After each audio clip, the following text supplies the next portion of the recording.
Нови реакции од опозицијата за задолжувањето на домашниот пазар. Од ВМРО ДПМН денеска Тевдовски го нарекува министер за задолжување кој повторно ја задолжил државата за нови 76,3 милиони евра со последната аукција на државни хартии од вредност.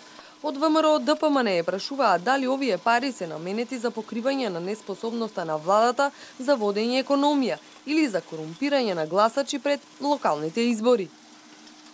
Само по овој основ досега речиси 4 милиарда евра беше задолжена Македонија. Замислете, 4 милиарда евра, а фајде од тоа нема никакво за граѓаните и за државата.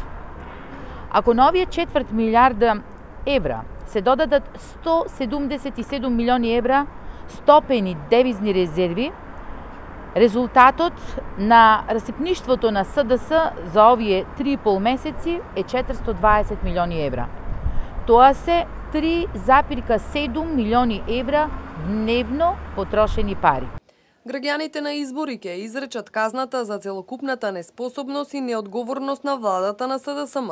Колку порано, толку подобро за Македонија и за народот, изјави Лилјана Кузмановска од ВМРО ДПМН.